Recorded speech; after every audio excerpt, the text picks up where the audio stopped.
Well, in this week's American Opportunity, we look at the gender gap in the world of tech. While women hold just 26% of all jobs in that critical sector, Facebook's ad chief, Carolyn Everson, says she's still often the only woman in the meetings that she goes to. So why is this still happening in 2016? CNN's Poppy Harlow recently sat down with her at Fortune's Most Powerful Women Summit and got her perspective. You're one of the highest ranking people at Facebook. Have you faced a more difficult time, do you believe, in your career because you're a woman in power? Have you faced sexism in the workplace? Have you faced an uneven playing field? I am very fortunate to work at a company that's led by Mark and Cheryl, where I have felt nothing but opportunity. And in many ways, I think it's been advantageous to be a woman in tech, because there are few and far between. And I think that women have very important skills to bring to this new age of how companies need to operate. Women are empathetic, they're more collaborative, and I have found it to be a real advantage. Certainly, if I look back at my 20 plus years of career, there have been times where being a woman has been very difficult. I am still often the only woman in many meetings.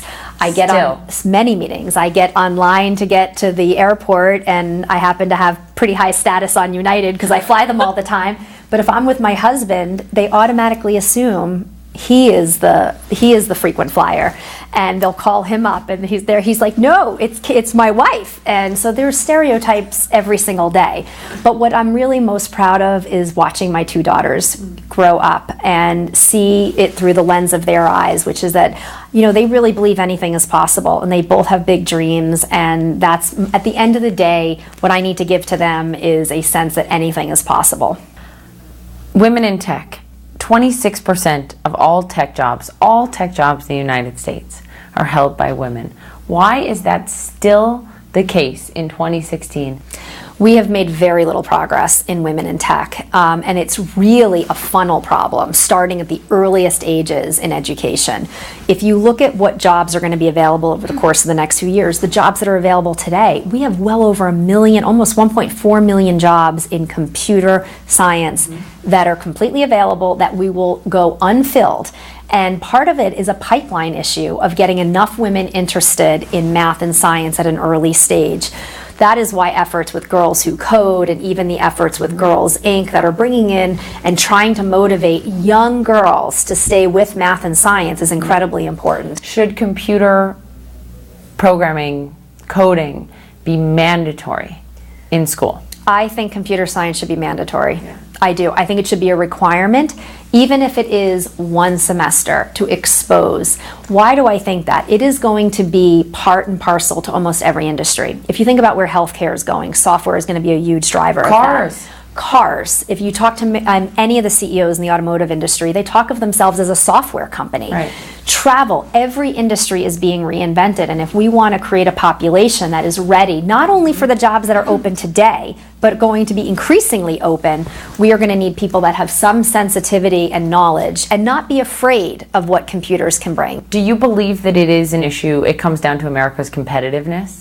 There is no question that we are going to be very uncompetitive as a society in America if we do not invest more significant resources in computer science education starting from a young age. 33% of Facebook's global employees are women. 27% of women hold leadership positions. You're getting there, right? I know it's a constant challenge in the industry. You've talked a lot about unconscious bias and how much that plays a role. How do leaders fix that?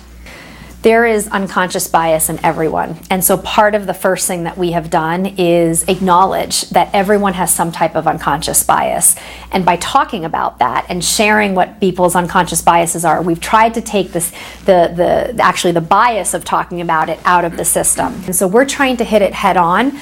Our belief is that while we are, proud of the fact that we're getting there, and clearly we have so many efforts to spearhead how we think about diversity and inclusion in our employee base, we won't be there until 50% of the women are in leadership roles, and 50% of our entire workforce is has the ability to get to a leadership role if they're a female. Silicon Valley has led the way in parental leave. Facebook offers 4 months for new fathers and mothers. Why do you think it is that Silicon Valley has led ahead of any other industry on parental leave? We care deeply about diversity and inclusion. It is core to our culture. If you think about the community of people we serve, 1.7 billion people, if the fabric of our employee base doesn't represent diversity, then we are not doing our consumers service. And so we think about diversity and inclusion and look at all barriers that could prevent people from staying in the workforce, being attracted to come work at our company.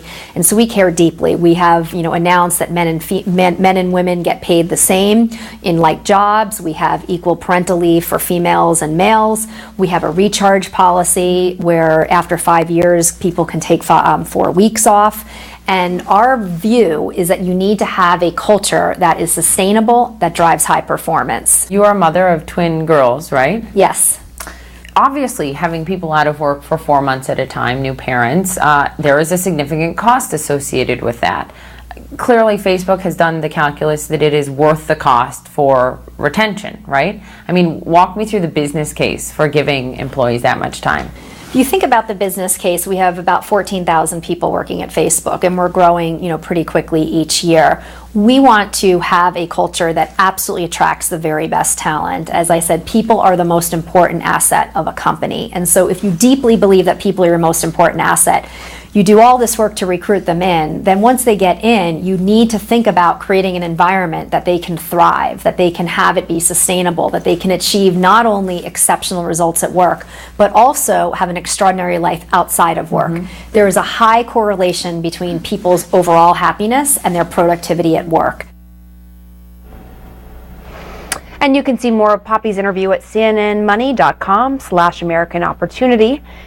And take a look here, some live pictures of Donald Trump's motorcade arriving back at Trump Tower in downtown Manhattan, the epicenter of his transition team as he prepares to take the oath of office in January. Tomorrow he's meeting with 8 people at Trump Tower, but the big headline is sure to be Trump's tweets alleging that he would have won the popular vote if millions of people hadn't voted illegally. We should say there is no evidence to back up Trump's claim. We'll be right back.